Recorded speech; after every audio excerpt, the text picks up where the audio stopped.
For millennia, the Grand Pyramids of Egypt have towered over the desert sands, embodying the mysteries of an ancient civilization. These monuments stood as silent sentinels until July 19, 1799, when a pivotal discovery altered history. During Napoleon Bonaparte's Egyptian campaign, a French soldier unearthed a large stone tablet approximately 35 miles east of Alexandria.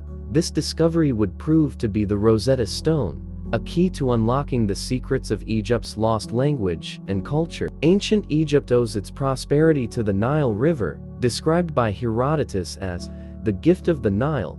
This lifeline provided essential water for agriculture, enabling the cultivation of crops and fostering the growth of civilization along the fertile Nile Valley. The annual floods of the Nile deposited nutrient-rich silt, creating a conducive environment for agriculture that sustained one of humanity's earliest agrarian communities. The history of Egypt spans millennia. Beginning in prehistoric times, archaeological findings trace back to the Paleolithic era, revealing evidence of early human settlements along the Nile. By the Neolithic period, around 6000 BC, these communities had transitioned from hunter-gatherer societies to settled agricultural communities, marking the dawn of Egyptian civilization. Ancient Egypt was geographically divided into Upper Egypt to the south and Lower Egypt to the north, defined by the Nile's flow and its delta. It wasn't until around 3000 BC that King Narmer unified these regions, establishing the first dynasty and initiating a period of centralized rule under the Pharaohs.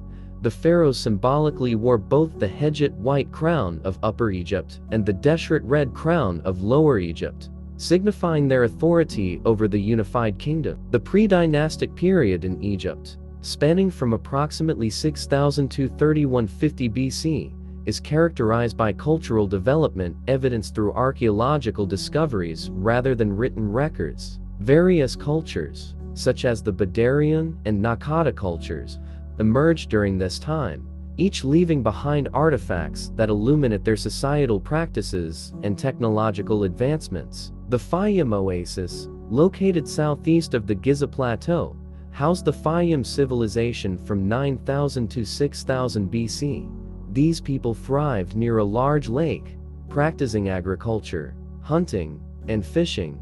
They lived in reed homes with subterranean storage facilities and were among the first to domesticate cattle, sheep, and goats. Pottery and basketry flourished, indicative of a settled lifestyle. The emergence of the Naqada culture around 4000 BC in Upper Egypt marked a significant cultural and technological advancement. This period saw the refinement of pottery techniques, the development of intricate jewelry-making skills, and the establishment of trade networks that extended beyond Egypt's borders. By 3150 BC, Egypt entered its first dynasty, a period of monumental construction, including the iconic pyramids that continue to fascinate the world today.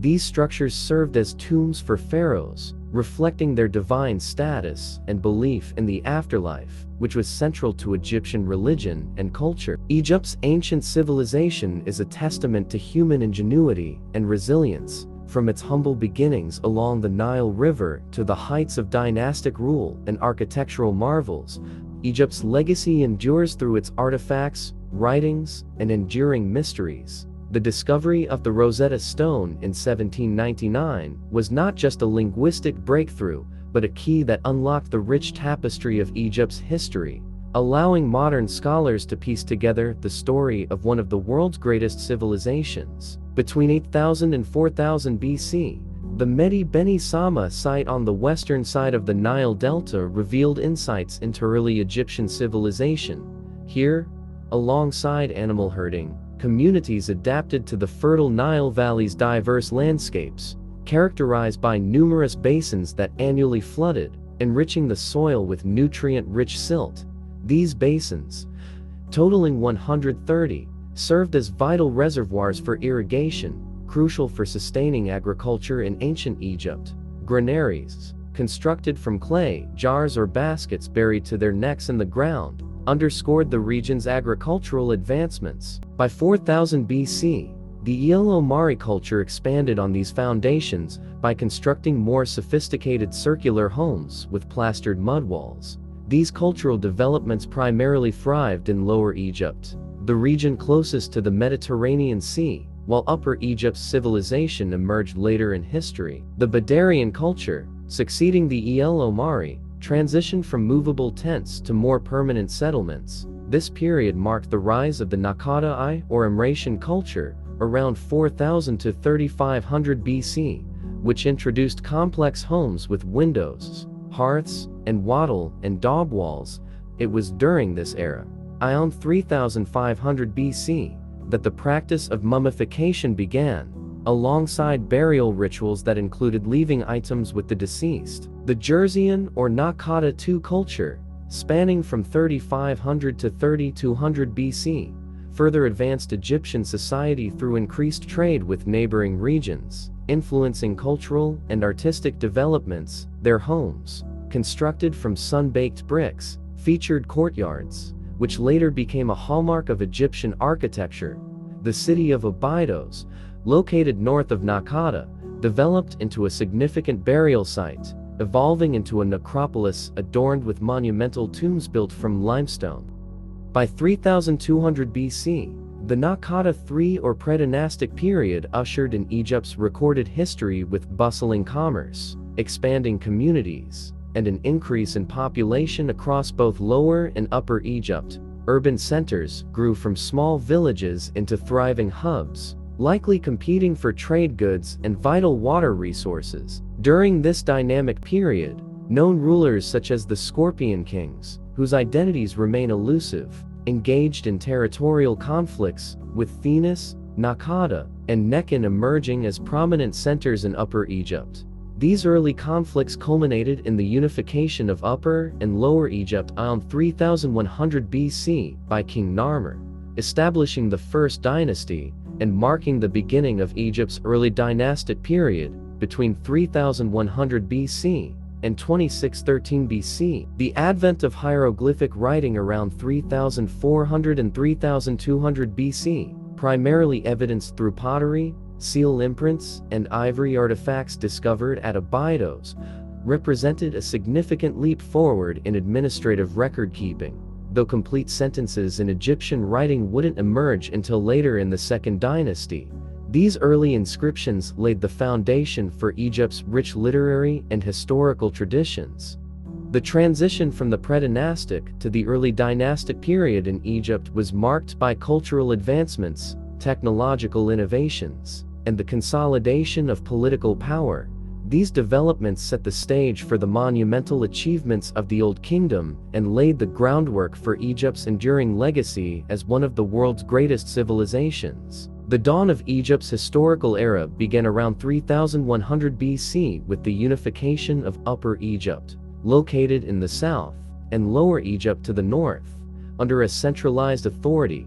This pivotal moment in ancient history marked the establishment of divine monarchy and the emergence of a distinct Egyptian culture characterized by advancements in writing, arts, and sciences. Menes, often identified as the first king of Egypt, originally ruled over Upper Egypt. Potentially hailing from Thinis, he strategically conquered neighboring city-states and eventually Lower Egypt by 3150 BC. Solidifying his reign through marriage alliances and military campaigns.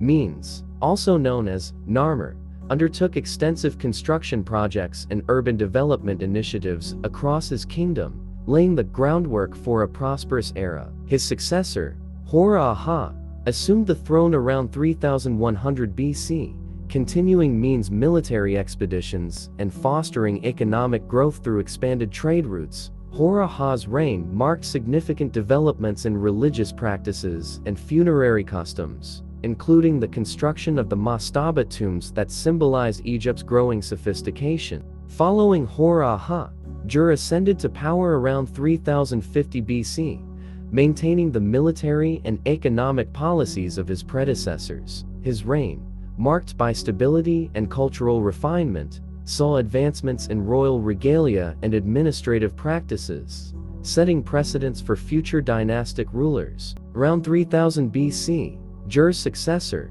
Jet, married Princess Mernith, possibly his mother or a regent, whose reign was notable as the first recorded instance of a woman governing ancient Egypt. Jet's rule emphasized economic prosperity, military prowess, and cultural achievements, evidenced by monumental construction projects and artistic innovations. Den, who ascended the throne circa 2990 BCE, is regarded as the greatest monarch of the First Dynasty, ruling for approximately 50 years. Known for his economic reforms, successful military campaigns, and the introduction of elaborate art forms, Den symbolized the apex of early dynastic Egypt. He was the first ruler depicted wearing both the crowns of Upper and Lower Egypt, signifying his authority over a unified kingdom. After Den, subsequent monarchs such as Anajib and Semerkhet faced challenges, including internal strife and succession disputes, which marked the end of the First Dynasty around 2890 BCE. The succeeding Second Dynasty, spanning from 2890 to 2670 BC, witnessed further internal conflicts and uncertainties regarding the reigns of its rulers. Hotep Sekhemwi, considered the founder of the Second Dynasty, navigated these challenges to restore stability and reinforce central authority. His reign focused on consolidating power and fostering cultural and economic prosperity, evidenced by significant construction projects and artistic achievements across Egypt. Renowned for establishing peace and stability, Hotep Sekhemwi initiated a tradition of linking the monarchy with divine rule. Although his religious practices remain debated among historians, his successors, including Nebra and Ninshar, continued his policies of centralized governance and cultural advancement, contributing to Egypt's evolving identity as a dominant civilization in the ancient world. The transition from the predynastic to the early dynastic periods in Egypt marked a transformative period of political consolidation, cultural innovation, and economic growth. The rulers of the First and Second Dynasties laid the foundation for Egypt's enduring legacy, setting precedents that shaped its illustrious history for millennia to come. The Third Dynasty of Egypt, inaugurated by King Djoser, marks a pivotal era renowned for its monumental achievements, notably the construction of Egypt's first recognized pyramid, the Step Pyramid at Saqqara. Djoser's reign, though shrouded in some historical ambiguity, is characterized by his ambitious building projects and the establishment of lasting cultural and religious legacies. Under Djoser's rule, Egypt experienced a period of stability and unity, crucial for the extensive construction projects he envisioned. Djoser's chief architect, Imhotep, was a polymath, a vizier, sage, architect, astrologer, and chief minister who played a pivotal role in designing the Step Pyramid at the Saqqara necropolis near Memphis. This pyramid, characterized by its 6 steps, is the world's oldest surviving stone monument, symbolizing Djoser's elevated status and divine authority. Imhotep's inscription on a statue near the Step Pyramid underscores his esteemed position as leader of artisans and chief of the seers, highlighting his dual roles in both royal administration and as Egypt's chief physician. Historical records from the Old Kingdom attest to the significant role of the pharaoh's chief magician, often doubling as the nation's primary medical practitioner. The Step Pyramid itself began as a simple mastaba, a flat-topped tomb with sloping sides. But Imhotep envisioned a grander structure. It evolved into a series of mastaba stacked on top of each other, each slightly smaller than the one beneath, culminating in a stepped pyramid shape. Unlike earlier mud brick constructions, Djoser's pyramid was constructed from meticulously carved stone slabs adorned with motifs of reeds and trees. Standing 62 meters tall upon completion, the Step Pyramid was the tallest structure of its time, designed not only as a royal tomb, but also to deter tomb robbers. Despite these efforts, the tomb was eventually plundered in antiquity, with only fragments of Djoser's remains recovered from its labyrinthine passageways and chambers beneath the pyramid. The legacy of Djoser's Step Pyramid extended beyond its physical construction. It served as a template and inspiration for later pyramid complexes, including the iconic Bent Pyramid and the Great Pyramid of Giza, erected during the Fourth Dynasty, the era often referred to as the Age of the Pyramids or Pyramid Builders. During the Old Kingdom, Spanning the 4th to 6th dynasties, Egypt's historical narrative is largely preserved through architectural feats and inscriptions on royal monuments. The pyramids themselves offer limited direct insight into their builders, but adjacent mortuary temples and causeways provide invaluable historical context.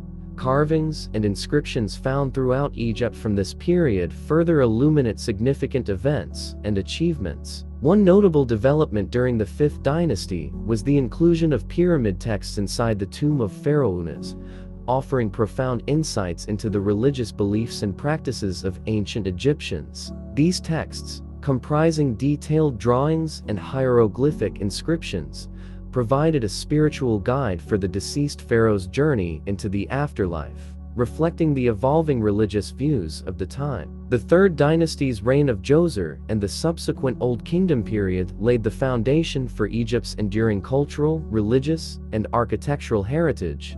The innovation of the step pyramid and the monumental achievements of the pyramid builders established Egypt's reputation as a civilization of unparalleled grandeur and spiritual depth, captivating the imagination of generations to come. During the Old Kingdom period of ancient Egypt, the city of Memphis emerged as the cultural and administrative center, dictating the artistic standards and societal norms of the era. While various art forms such as painting and literature showcased considerable skill, it is the statues from the late early dynastic and early Old Kingdom periods that remain remarkably comparable and iconic in Egyptian art history. The most celebrated achievements of the Old Kingdom are undoubtedly the pyramids of Giza and the Great Sphinx, enduring symbols of ancient Egypt's architectural prowess and spiritual beliefs. These monumental structures, crafted with meticulous precision and beauty, continue to awe and inspire admiration today.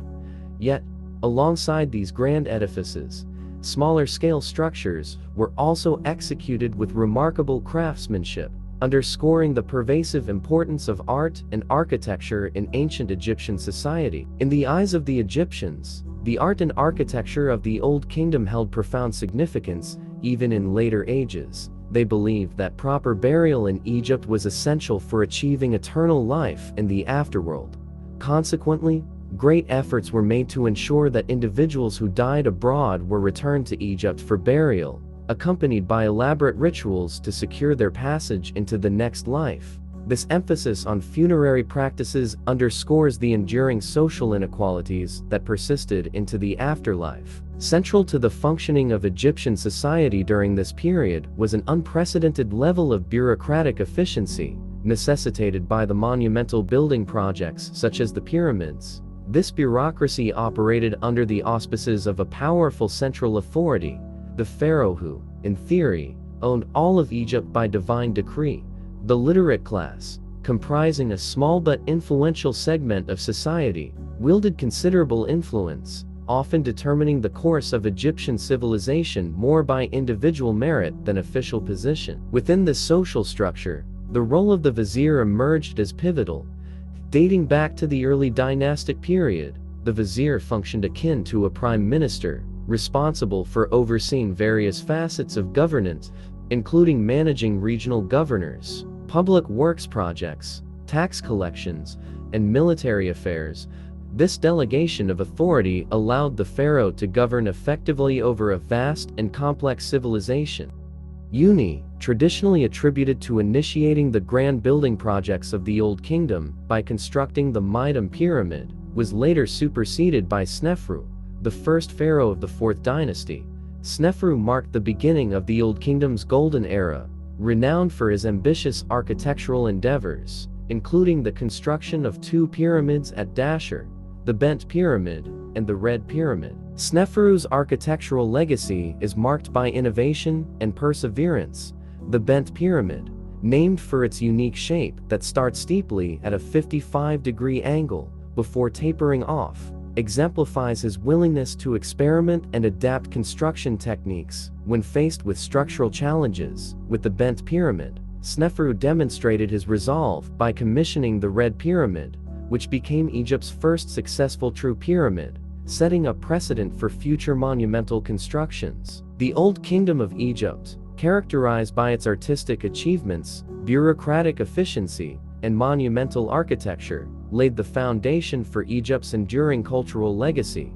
The period's architectural innovations, spearheaded by Snefru, not only transformed the Egyptian landscape, but also established enduring symbols of power, spirituality, and cultural identity that continue to captivate and intrigue the world today. The Red Pyramid, named for its original use of reddish limestone and constructed on a stable foundation at a 43-degree angle, stands as Egypt's first successful true pyramid, towering at 105 meters tall. Unlike later pyramids encased in white limestone that weathered away over time, the Red Pyramid's robust construction and durability reflect its enduring engineering. Built during the reign of Snefru, the founder of Egypt's fourth dynasty, it exemplifies his dedication to monumental architecture and the stability of his reign, which eventually passed on to his son, Khufu. Khufu, known to ancient Greek authors as Cheops, is most renowned for commissioning the Great Pyramid of Giza, the last surviving wonder of the ancient world and an enduring symbol of Egyptian ingenuity.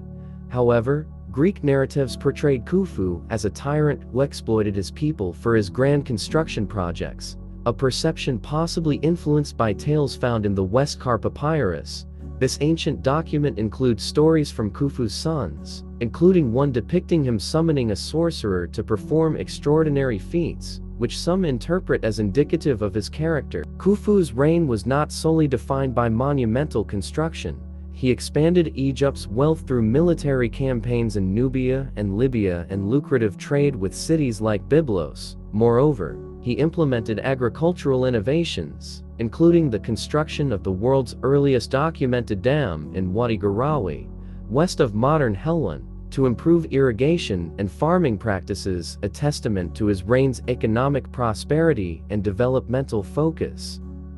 The construction of the Great Pyramid of Giza spanned over 20 years and involved intricate engineering challenges that continue to intrigue historians and archaeologists. The pyramid's purpose, widely accepted as Khufu's tomb, remains subject to debate regarding the construction methods used. Theories about external ramps or internal systems for moving massive stone blocks persist, fueled by the pyramid's complex internal structure and alignment with celestial orientations, aspects that continue to puzzle researchers. During Khufu's reign, a prominent figure was Hemiunu, his vizier and relative, entrusted with overseeing the construction of the Great Pyramid and managing the labor force. Hemiunu's tomb, found near Khufu's pyramid, attests to his pivotal role in this monumental project.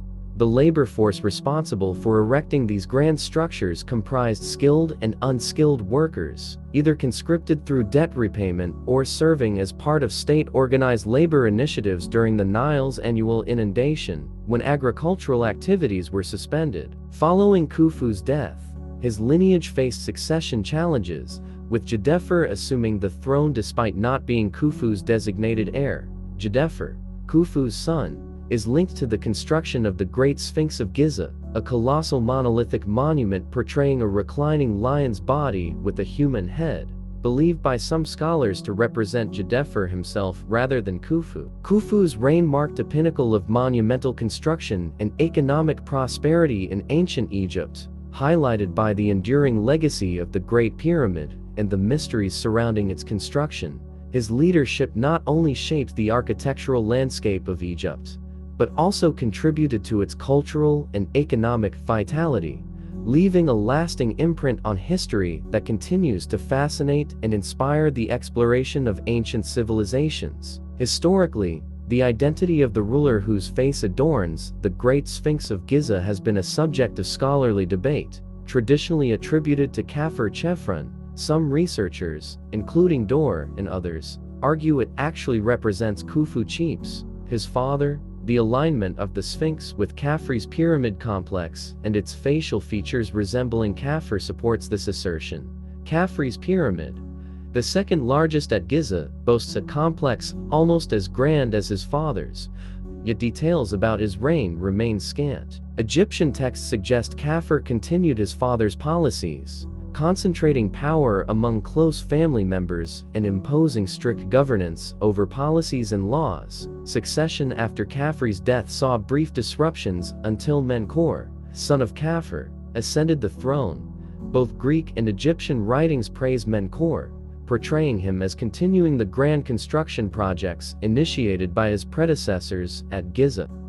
Menkaure's pyramid and its associated complex are notably smaller than those of his father and grandfather, marking a significant shift in Old Kingdom history and contributing to its eventual decline.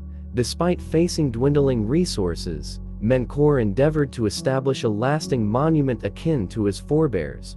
Unfortunately, Menkaure's designated successor died during construction, and Menkaure himself passed away before completing his pyramid complex after a 30-year reign. Shepseskaf, Menkaure's successor, completed Menkaure's pyramid, but opted for a relatively modest mastaba tomb at South Saqqara for his own burial. During this period, the administration of temples and sanctuaries increasingly fell under the authority of the priests managing them, rather than direct royal control. The Giza Plateau, now a desert expanse on Cairo's outskirts, once thrived as a city of the dead actively maintained by the living. In Menkaure's time, Giza supported priests, workers, artisans, and all the amenities of a small metropolis dedicated to servicing the monumental structures. Everyday life in ancient Egypt was bustling. Peasants formed the lowest social class, tilling fields they did not own while contributing the majority of their harvest to landowners, keeping a portion for themselves. Peasants, predominantly farmers, relied on private gardens tended by women, alongside their fieldwork.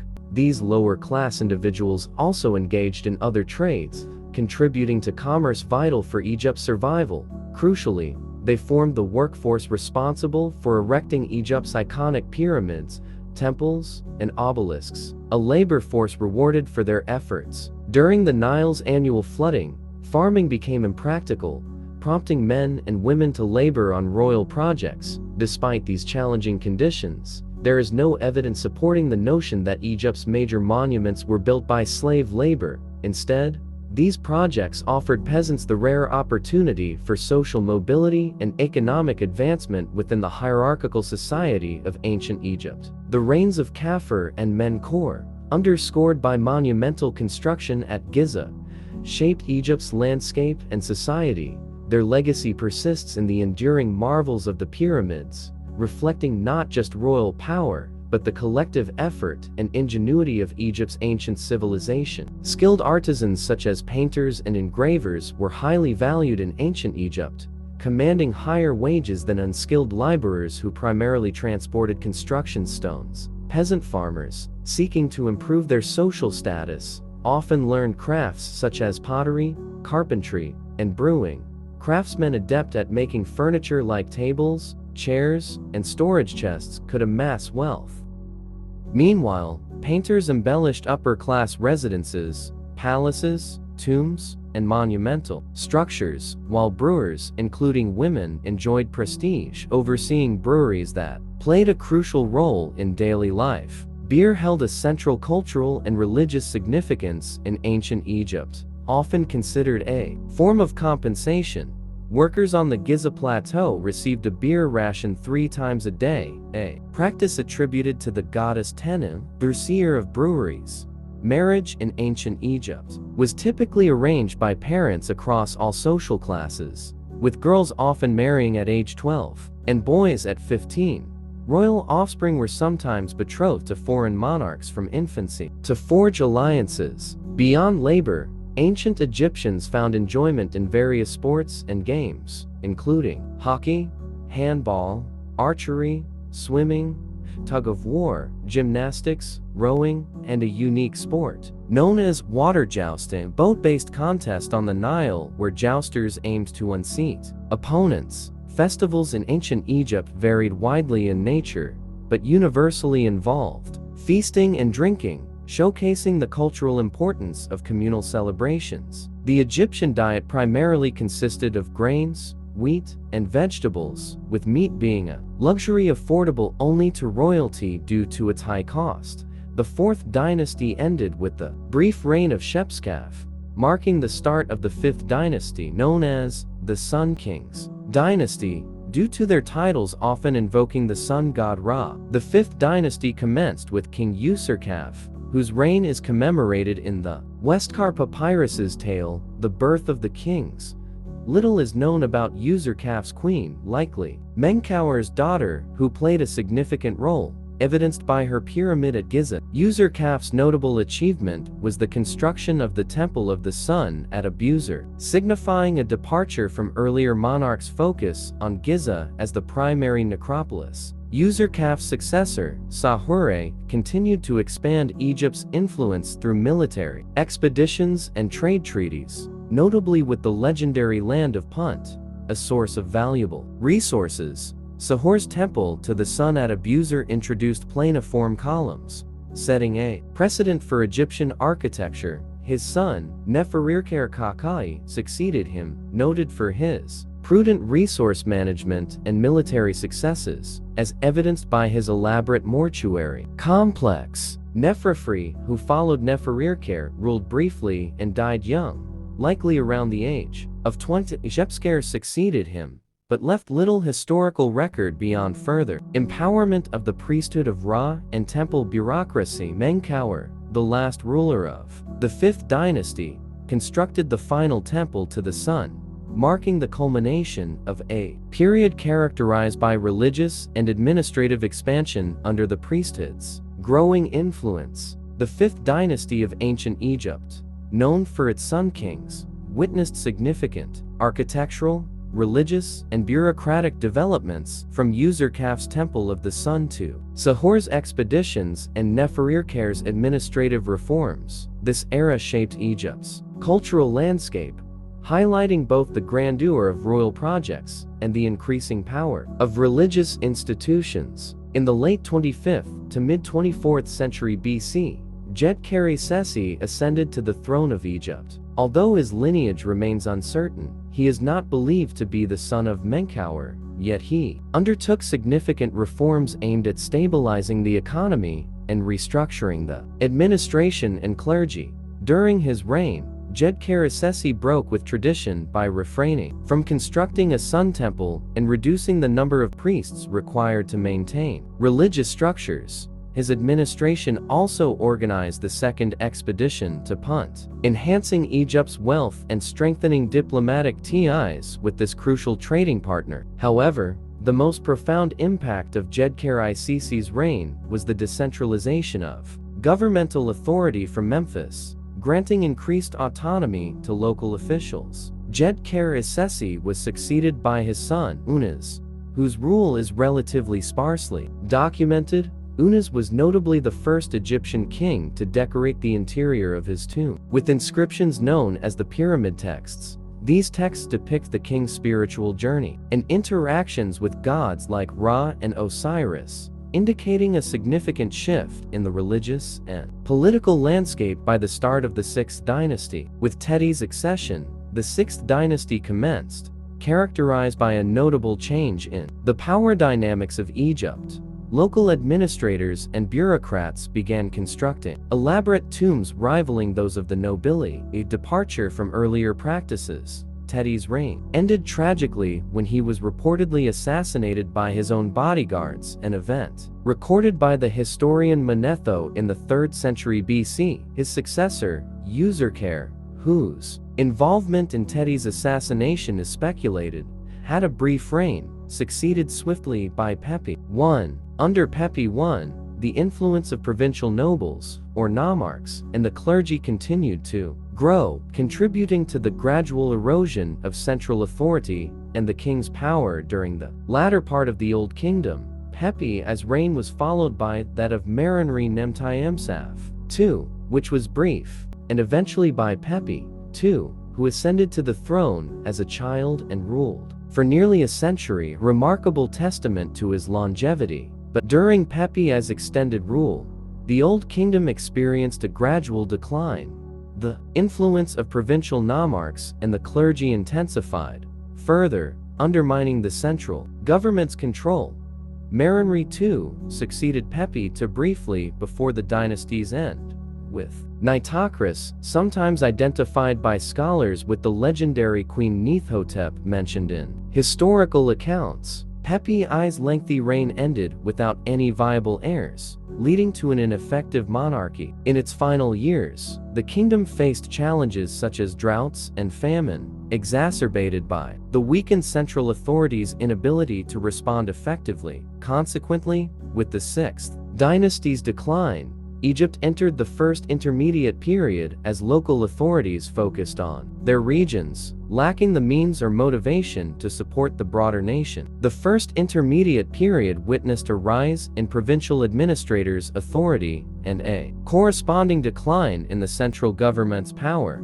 Headquartered in Memphis, large-scale construction projects like the monumental pyramids of the Old Kingdom era ceased due to the absence of a strong central authority to organize and fund such endeavors. Contrary to the notion of a chaotic and dark age, historical evidence suggests a period characterized by a different social and political structure from the preceding Old Kingdom. While some records indicate unrest stemming from the lack of a powerful central government, Egypt's regions operated largely autonomously, each governing itself. Little is known about the kings of the 7th and 8th dynasties, reflecting their ineffectiveness and the turbulent times. Their identities and specific reign dates have largely faded into obscurity, marking a transitional period in Egypt's history between the collapse of the Old Kingdom and the subsequent rise of the Middle Kingdom. In Egyptian history, the ancient city of Memphis eventually fell out of favor with rulers who considered themselves successors to the kings of the Old Kingdom.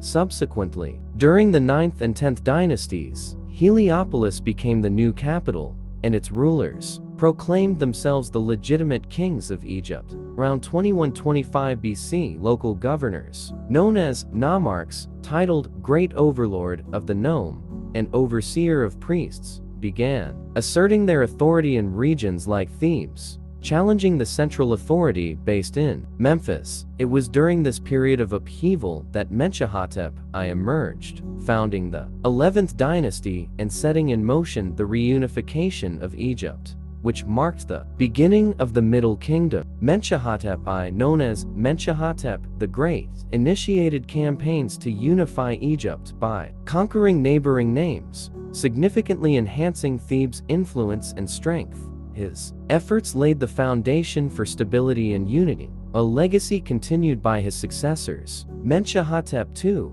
following in his father's footsteps, consolidated these early victories and eventually defeated the Heracleopolitan kings, consolidating his rule over Egypt. He rewarded loyal nomarchs while punishing those who remained loyal to the Old Kingdom rulers, thereby solidifying his control. Mentuhotep I's reign was marked by military accomplishments and extensive construction projects aimed at bolstering Egypt's infrastructure and prestige. His successor, Mentuhotep III, ruled from 2010 to 1998 BC, maintaining and expanding on his father's policies. Mentuhotep III dispatched expeditions to punt and fortified Egypt's northern borders, further securing the kingdom's prosperity and influence. Following Mentuhotep III, Mentuhotep IV ascended the throne for a brief 7-year rule, which, although poorly documented, likely continued his predecessor's successful policies. Due to the nation's prosperity, when Amenemhat I succeeded him, Amenemhat I, originally the vizier to Mentuhotep IV, left an inscription detailing extraordinary events that seemingly confirmed his divine right to rule.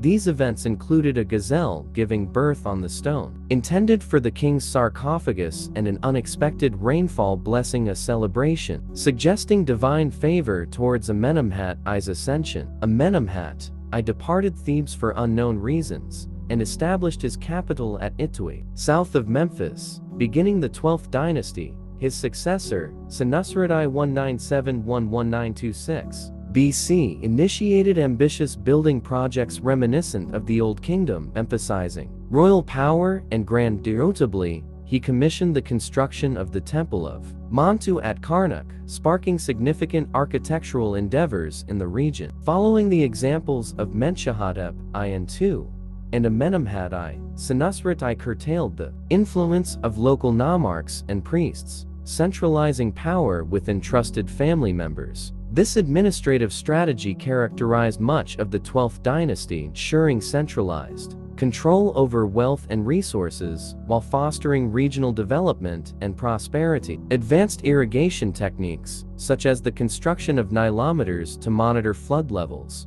and the digging of canals to distribute water, facilitated agricultural productivity across Egypt. Senusret I also engineered an irrigation system in the Fayum region, utilizing a dike to channel water from Lake Moeris, transforming the area into a flourishing agricultural center. Moreover, Senusret I commissioned the construction of the White Chapel, significant for its historical inscriptions detailing the achievements and governance of the period.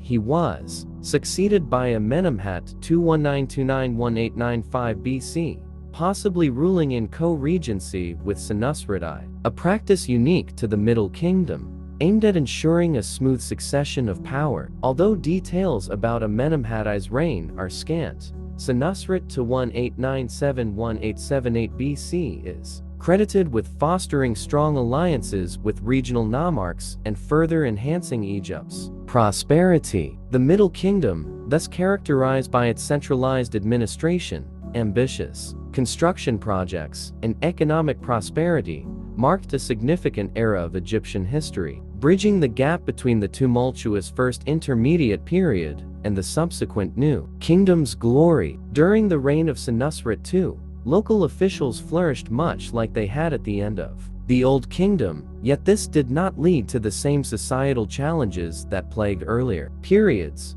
Following Senusret II, Senusret III ruled from 1878 to 1860 BC, emerging as the most formidable monarch of the era and achieving divine status during his lifetime due to his prosperous reign. His rule was marked by significant military advancements in Nubia and a substantial increase in Egypt's wealth and influence, illustrating his embodiment of the Egyptian cultural values of military prowess and decisive action. Senusret III was renowned for his military acumen and was perceived as unbeatable. Leading his troops into battle, his expeditions into Nubia expanded Egypt's borders, and the fortifications he established along the boundaries facilitated trade routes. Furthermore, he conducted a successful expedition into Palestine, strengthening trade relations with the region and securing Egypt's economic interests. In terms of infrastructure, ancient Egyptians constructed earthen and stone barrages and dams, such as the El Lahoun Dam,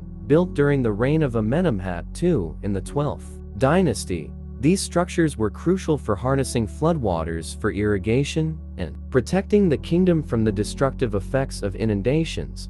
They played a pivotal role in regulating the annual Nile floods, ensuring that agriculture could thrive in Egypt's fertile lands. The agricultural practices of ancient Egypt were meticulously documented, providing insights into their methods of growing and harvesting various crops. Staple foods such as emmer wheat, used for making bread and beer, grapes for wine, dates from palm trees, figs, sycamore, figs, and papyrus for scrolls and ropes were widely cultivated. Farmers employed various tools like the shaduf, a hand-operated device used for lifting water from the river, consisting of a long pole with a bucket on one end and a counterweight on the other. This innovation allowed them to transport water for irrigation efficiently, contributing to the success of their agricultural endeavors. Despite lacking modern technology, ancient Egyptians were adept at monumental construction and statue moving,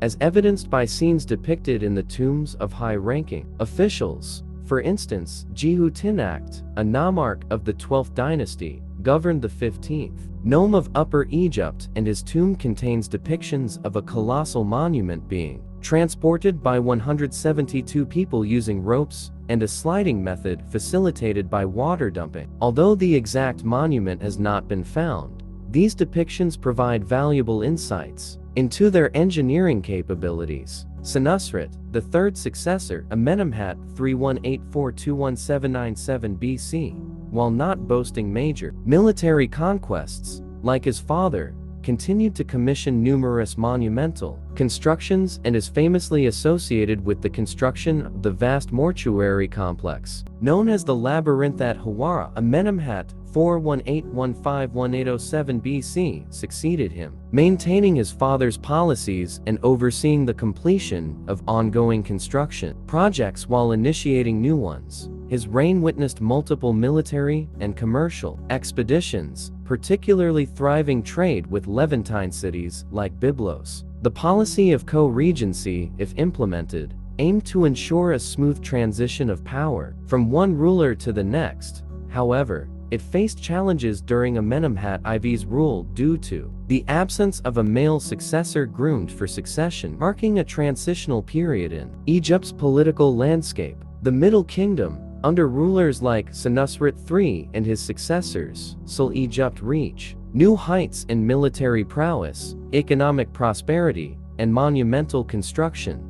Their achievements in agriculture, infrastructure, and governance laid the foundation for Egypt's cultural and political legacy, bridging the gap between the Old Kingdom's decline and the subsequent glory of the New Kingdom. Following the demise of Amenemhat IV, the throne passed to Sobekneferu, who ruled from 1807 to 1802 BC. She remains a figure of historical intrigue, representing the first female ruler of Egypt since the early dynastic period. Sobekneferu's reign marked the conclusion of the 12th dynasty and ushered in the 13th dynasty with the ascension of King Sobekot I from 1802 to 1800 BC. This transition occurred during a pivotal period in Egypt's history where the wealth and power amassed during the Middle Kingdom's peak under the 12th dynasty were inherited by the 13th dynasty, yet struggled to be effectively utilized, while the 13th dynasty maintained many policies of its predecessors and kept Egypt unified. None of its rulers possessed the personal authority and power comparable to the earlier kings. Fragmentary records suggest that Lower Egypt began to develop distinct political entities during this era, signaling a gradual decentralization of political control. The era of the 13th dynasty saw a significant political shift when Egyptian rulers relocated the capital from Italy to Thebes, the former capital of the late 11th dynasty in Upper Egypt. This move weakened their authority in the north, allowing regional powers to rise in prominence. Additionally, during the reign of Sobekot, a settlement known as Hudu was established in the far north, evolving into a bustling commercial center with strategic access to sea routes and trade paths leading to regions like Sai and Palestine. Trade and immigration during the 13th dynasty brought an influx of Semitic people, referred to by the Egyptians as Heka Kasut, or simply Heka, whose origins and identities remain debated among scholars. These individuals, though initially seen as immigrants, eventually gained enough wealth and influence to wield significant political power within Egypt. Toward the late 13th dynasty, Egyptian monarchs began neglecting the border fortifications in Nubia, withdrawing troops stationed there and leaving the garrisons to become permanent settlements. These troops transitioned from defenders to intermediaries, facilitating commerce between Thebes and the Kingdom of Kush. This shift in focus towards the north and neglect of the south allowed the Kingdom of Kush to strengthen its own centralized authority, establishing its capital at Kerma and gradually expanding its influence southward. As Egypt's attention waned in both its northern and southern frontiers, foreign rulers, often referred to as the Hyksos, asserted their dominance in the eastern delta region. These rulers, while maintaining Egyptian customs and adopting aspects of Egyptian culture, established the 15th dynasty. However, their tenure was short-lived as the Thebans, led by Ahmose I, eventually overthrew them, erasing much of their influence and presence from Egypt's historical record. During this period, known as the Second Intermediate Period, Egypt faced internal strife and external pressures from both the Hyksos in the north and the Nubians in the south. The capital at Thebes, once a symbol of unified rule over Egypt, found itself squeezed between competing powers, struggling to assert dominance over the fragmented territories. The transition from the 12th to the 13th dynasty marked a pivotal moment in Egyptian history, characterized by political decentralization, demographic changes, and external influences reshaping the country's landscape. Sobukneferu's brief rule and the subsequent dynastic shifts set the stage for further upheaval and transformation, culminating in the eventual reunification of Egypt under the New Kingdom and the expulsion of foreign powers from its borders. During the tumultuous period following the expulsion of the Hyksos from Egypt, King Tao II of Thebes received a provocative message from Apipi, Hyksos ruler of Avaris, demanding the removal of the hippopotamus pool east of Thebes, citing it as a disturbance to his peace.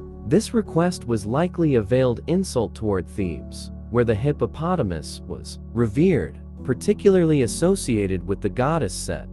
Instead of acquiescing, Tao II perceived this demand as a challenge to his authority and sovereignty, prompting him to mobilize his forces and march against Avaris. The ensuing conflict resulted in Tao II meeting his demise in battle, as indicated by his mummy, and Theban forces suffering defeat. Tao's son, Kamos, took up his father's mantle, bitterly lamenting in inscriptions the burdens of foreign domination and taxation imposed by the Hyksos from the north and the indigenous rulers to the south.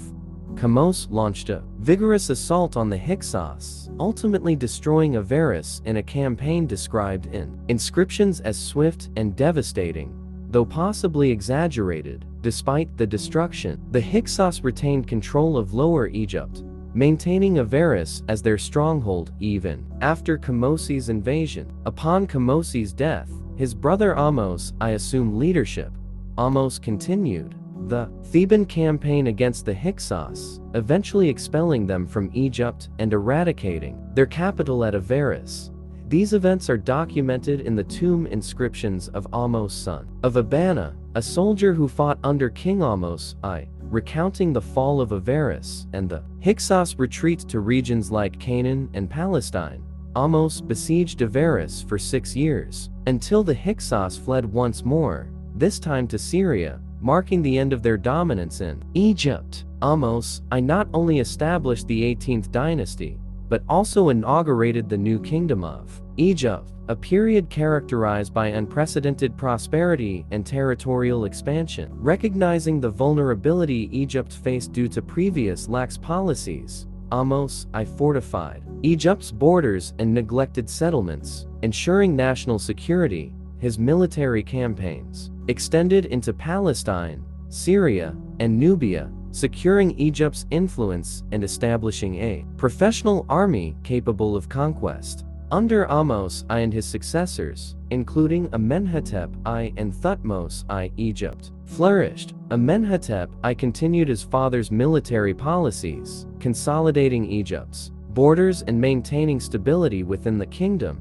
Thutmose I expanded Egypt's influence further, conducting military campaigns into Nubia and the Levant, solidifying Egypt's dominance in the region. Thutmose I's daughter, Hatshepsut, emerged as one of the most powerful and effective rulers of the New Kingdom. Her reign from 1479 to 1458 BC saw remarkable architectural and trade advancements, contributing significantly to Egypt's cultural and economic prosperity. Thutmose II succeeded her briefly, followed by his son Thutmose III, who reigned from 1458 to 1425 BC, and became renowned for his military campaigns and conquests, further expanding Egypt's borders and solidifying its status as a dominant regional power. The expulsion of the Hyksos by Ahmose I marked a turning point in Egyptian history, leading to the establishment of the New Kingdom and ushering in an era of unprecedented growth and prosperity.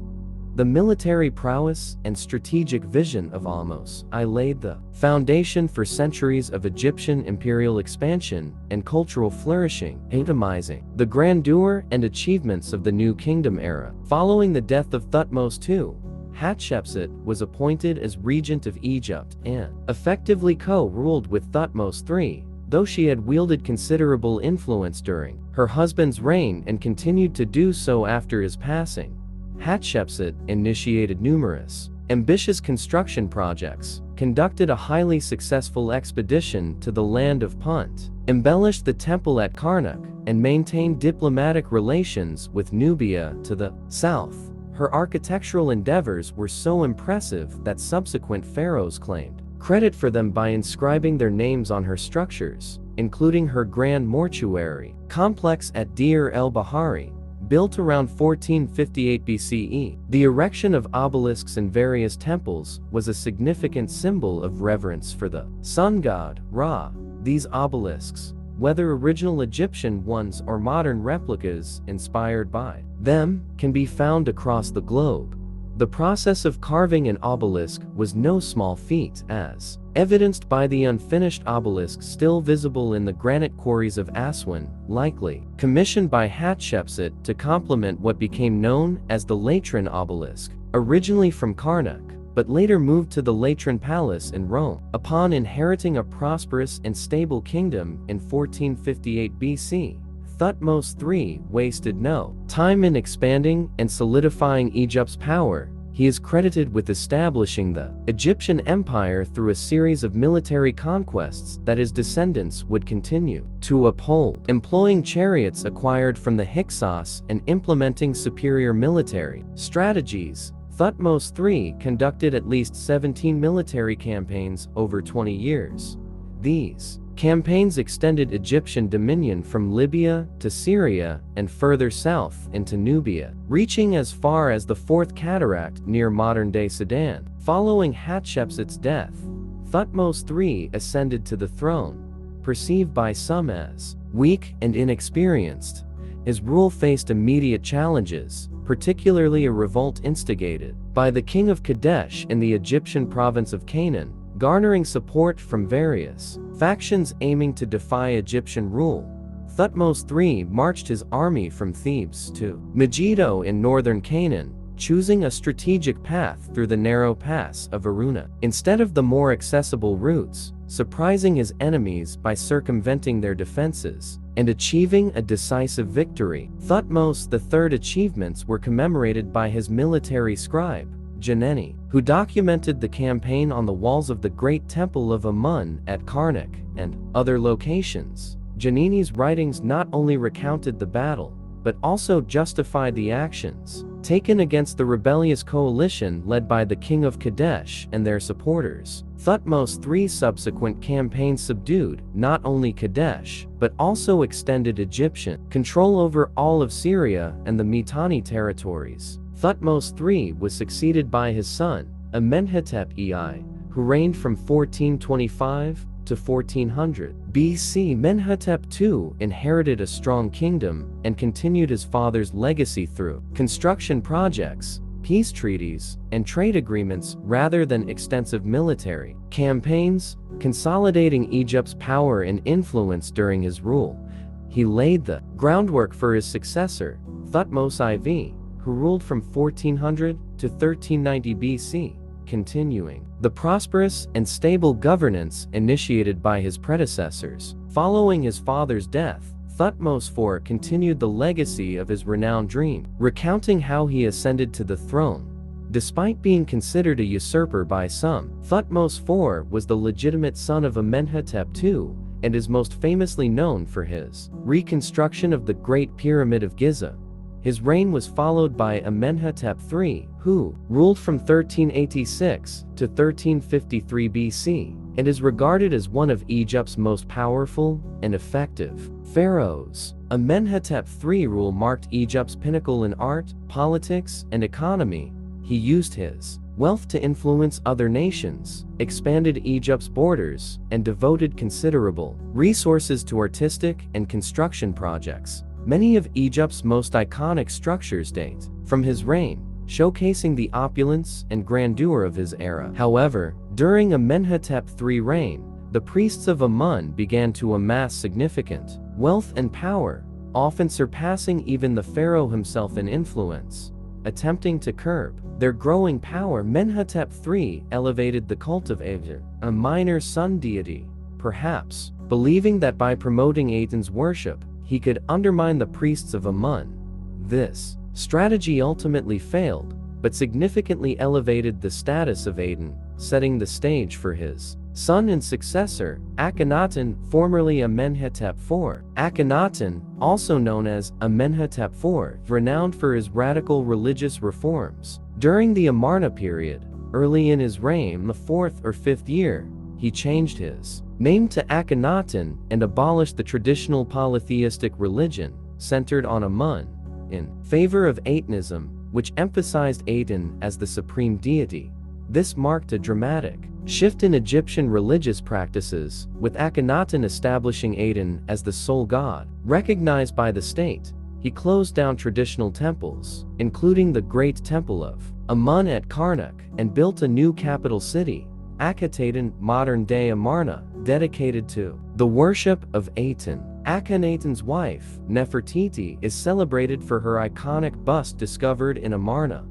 After Akhenaten's death, he was succeeded by his young son, Tutankhaten, who later changed his name to Tutankhamun at the age of 9. Tutankhamun moved the capital back to Memphis and restored the worship of traditional Egyptian gods, including Amun. His reign, although short, saw a revival of Egypt's ancient religious practices and cultural traditions. Following Tutankhamun's death, around 1323 BCE, his widow, Ankhesenamun, may have married the vizier of the pharaoh, who succeeded Tutankhamun as pharaoh, ruled from about 1324 to 1320 BC, and sought to restore Egypt's former glory by erasing the memory of the Amarna period. He dismantled Akhenaten's monuments, including the temple at Karnak, and attempted to revive traditional Egyptian religion and customs. A's efforts to restore stability and prosperity to Egypt paved the way for the subsequent pharaoh, Hormizd, who reigned from 1320 to 1295 BC. It continued A's policies of restoring traditional Egyptian religion and customs, while strengthening Egypt's relations with neighboring nations and improving its infrastructure. Although he could not match the grandeur of Amenhotep III's reign, Hormizd's efforts helped stabilize Egypt after the turmoil of the Amarna period. He died without a direct heir, leading to the establishment of the 19th dynasty under Ramses I. Ramses I, who founded the 19th dynasty, continued Hormizd's work of restoring Egypt's prosperity and stability, marking the beginning of a new era in Egyptian history after the tumultuous Amarna period. Ramesses I ascended to the throne as an elderly pharaoh and quickly designated his son, Seti I, as his successor. He continued the task of rebuilding Egypt's sanctuaries and temples, particularly enhancing the Grand Temple of Amun at Karnak.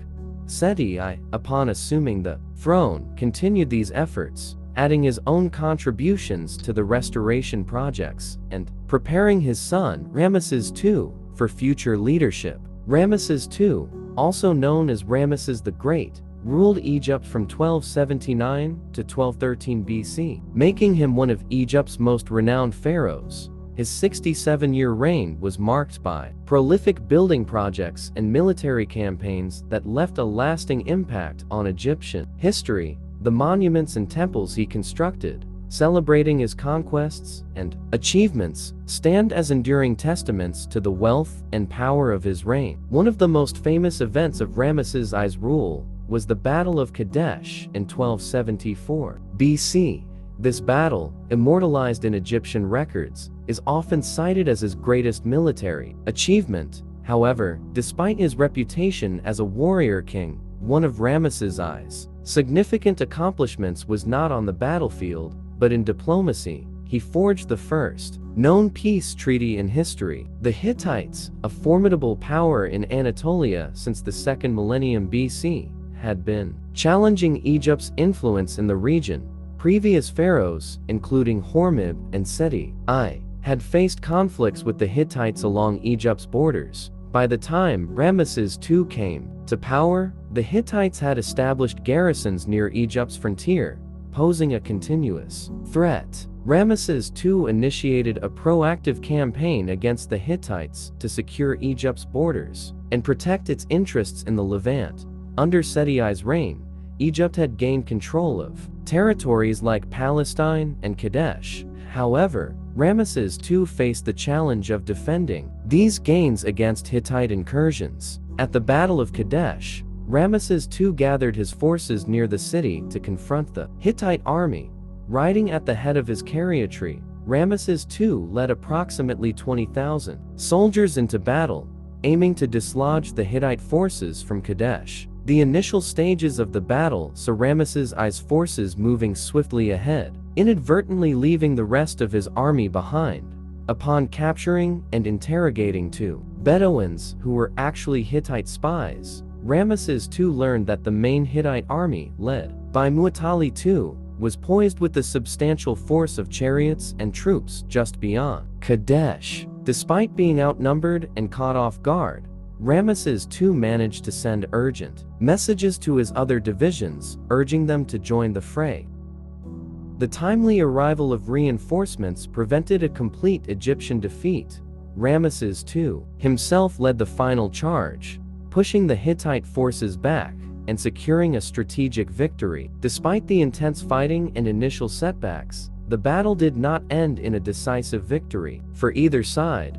Muwatalli II chose not to commit his reserves, allowing Ramesses to claim a significant triumph. The events of the Battle of Kadesh were meticulously recorded by Egyptian scribes, immortalizing Ramesses I's account of the conflict as a testament to his military prowess and leadership. Ramesses I's legacy extends beyond military conquests. He is remembered for his monumental constructions, diplomatic achievements, and the enduring impact of his reign on ancient Egyptian history and culture. His reign marked the peak of Egypt's new kingdom and left an indelible mark on the region's political landscape. Ramesses II and the subsequent pharaohs of the new kingdom's 20th dynasty faced significant challenges and upheavals that marked the decline of Egypt's once powerful empire.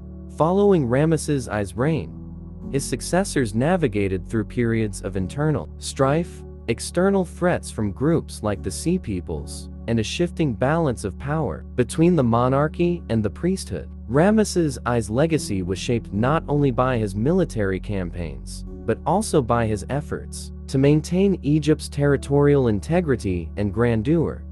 His encounter with the Hittites at the Battle of Kadesh in 1274 BC, though not a clear victory, highlighted his prowess as a military leader. While Egyptian accounts celebrated his achievements, Hittite records, notably those of Muwatalli II, portrayed Kadesh as a Hittite triumph, emphasizing the complexity and differing perspectives of ancient historical narratives. Upon Ramesses I's death, his designated heir, Merenta, assumed the throne. Merenta faced challenges as Egypt's ruler, not least because he was not initially groomed for kingship. Inheriting the throne after his older siblings died during their father's long reign, Merenta continued his father's military policies, engaging in battles against the Libyans and repelling incursions from the enigmatic Sea Peoples, whose origins remain uncertain but whose impact on the ancient Mediterranean world was profound. During the reign of Ramesses III 1186-1155 BC,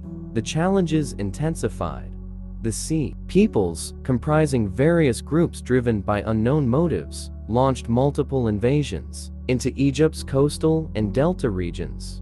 Ramesses III responded with a strategy that combined traditional military tactics with innovative approaches, such as setting up ambushes along the Nile Delta and employing archers to devastating effect against naval invaders. The Battle of the Delta in 1178 BC was a pivotal moment during Ramesses III rule. Egyptian annals depict a decisive victory in which the Sea Peoples suffered heavy losses, either slain in battle, captured and integrated into Egypt's military forces, or sold into slavery. Despite these successes, the conflict strained Egypt's resources, leading to financial hardships. That triggered the first recorded labor strike in history among the tomb builders of Deir el-Medina. Ramesses III's reign marked the zenith of the new kingdom's power, yet it also signaled the beginning of its decline.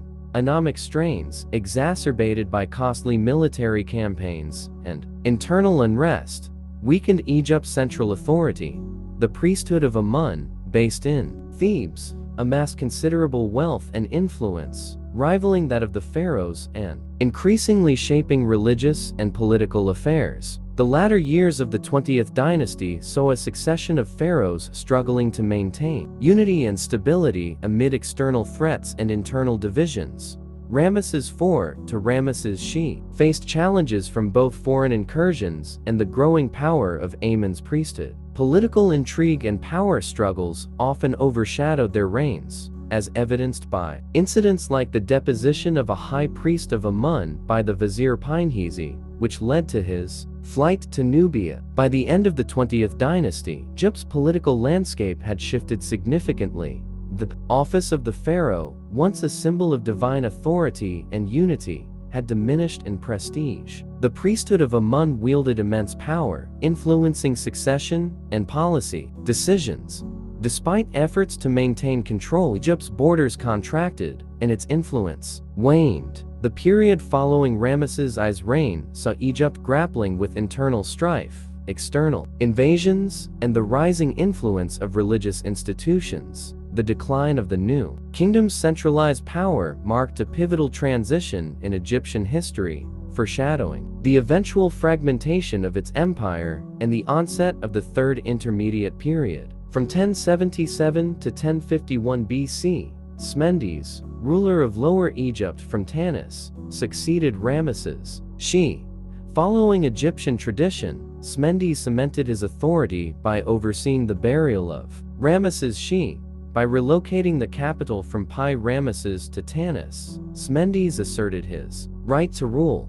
However, his rule coincided with the ascendancy of the powerful priesthood of Amun in Thebes, which effectively divided Egypt between Tanis in the north and Thebes in the south under high priest Herihor, who held sway from around 1080 to 1074 BC. Contrary to expectations, this division did not erupt into civil conflict. Smendes controlled Lower Egypt but lacked significant influence beyond this region. Meanwhile, Herihor wielded authority primarily within Thebes and Upper Egypt, setting a precedent for the decentralized governance that would characterize much of the Third Intermediate Period. The 22nd dynasty, led by Shoshenq I 943-922 BC, was established under Libyan rule. After unifying Egypt, Shoshenq I initiated military campaigns reminiscent of Egypt's imperial days, revitalizing the economy and initiating administrative reforms.